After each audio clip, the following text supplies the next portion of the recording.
Lo que más compartimos todos no es el amor, es el sufrimiento, y casi nadie entiende de dónde viene. Si te quedas, vas a empezar a verlo con claridad.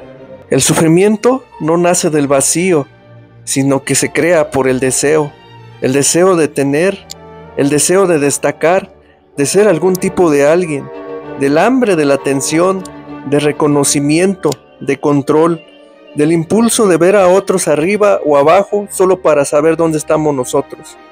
El deseo se manifiesta en nuestras emociones, nos manipula y nos tuerce, hasta el punto en que nunca es suficiente tener algo o a alguien.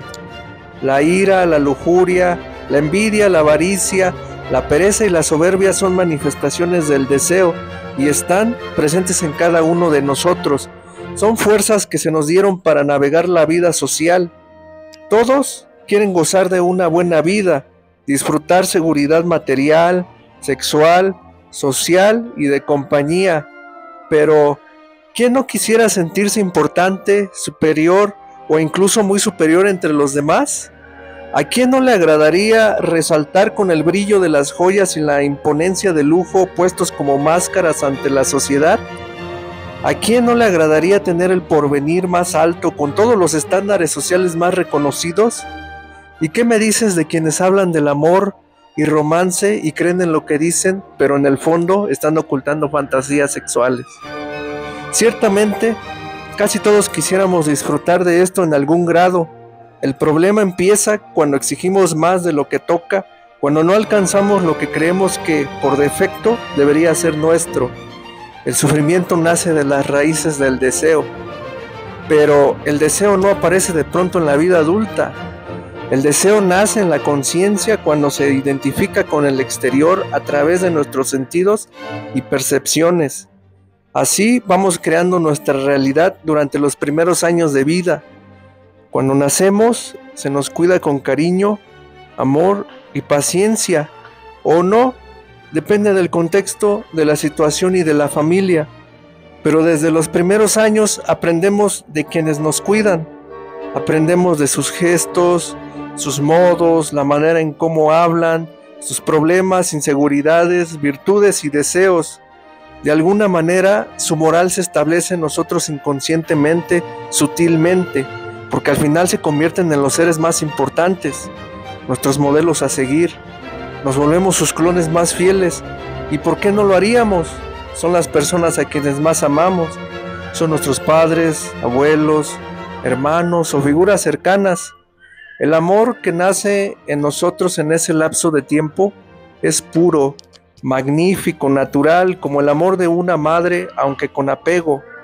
Todavía no se hace consciente el sufrimiento enfermizo.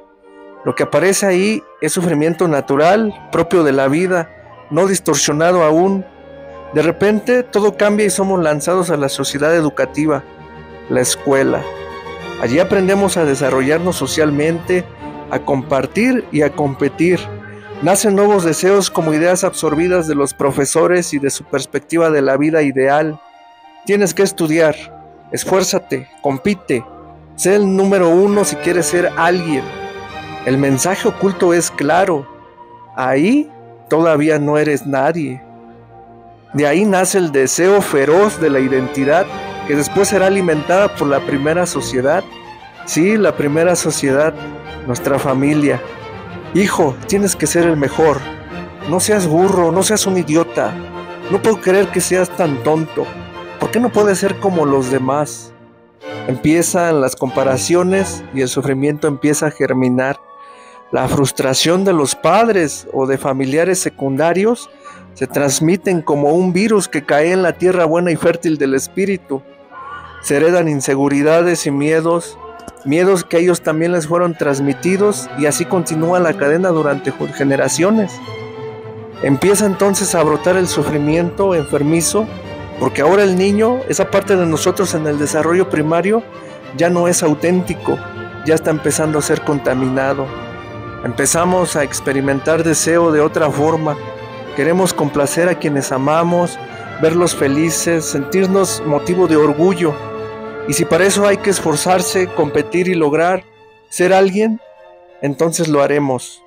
Aquí, el amor que era puro al inicio empieza a intoxicarse con el deseo de validación. y aparece la primera perspectiva distorsionada de la vida. Ahora no soy aún nadie, pero algún día lo seré.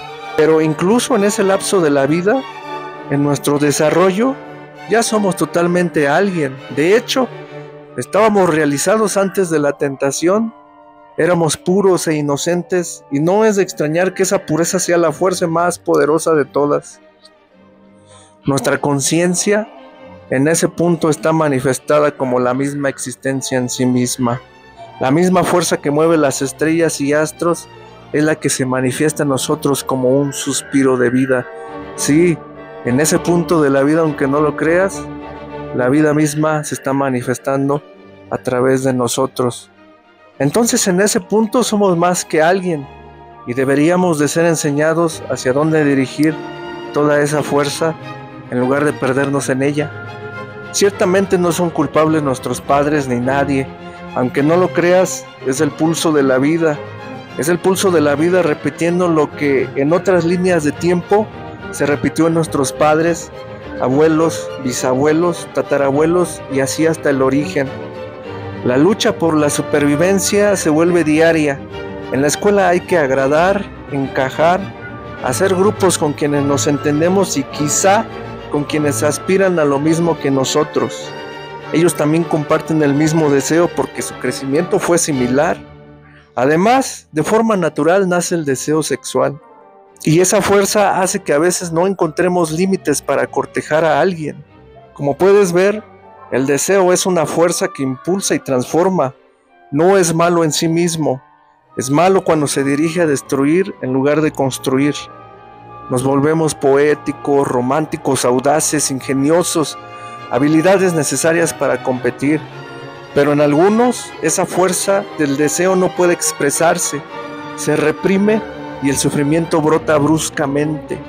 Al no ser capaces de socializar, de conquistar y comparándose con quienes sí pueden hacerlo, la mente, al no poder cumplir con la demanda, se frustra y genera ansiedad, creando sufrimiento enfermizo tempranamente. Ellos tienen que buscar otras formas de validación, canalizar el deseo, ya sea en el arte, el deporte, la lectura, el conocimiento, cualquier otra cosa. Si aún así no logran canalizarlo, entonces se quedan en el olvido y el sufrimiento se transforma en soledad. El mismo deseo que en unos impulsa a crear, en otros impulsa a destruirse a sí mismos. Y surge algo peculiar. Aquellos que no pueden expresar su fuerza, quizás no nacieron sin ella, sino que su familia los oprimió tanto que terminaron apagando su propia luz. Y vaya, hasta aquí solo hemos visto la primera raíz del sufrimiento, el nacimiento del deseo, la comparación, la inocencia contaminada y la luz que lentamente comienza a apagarse. Pero esta apenas es la superficie, porque lo que viene después no ocurre en la infancia, ocurre en la mente adulta. Cuando entramos en religiones, ideologías y creencia, la mente ya no solo desea, empieza a construir mundos enteros para sostener ese deseo, mundos hechos de miedo, culpa, esperanza, moral e identidad, muchos que parecen verdad, pero son solo proyecciones del mismo dolor inicial. Ahí el sufrimiento deja de ser semilla y se vuelve estructura, se vuelve cárcel. Y esa parte, la más oculta, la más peligrosa, la que casi nadie se atreve a mirar, la veremos en la segunda parte. Porque para entender el sufrimiento hay que atravesar cada capa del infierno mental hasta llegar a la raíz final, donde todo comenzó.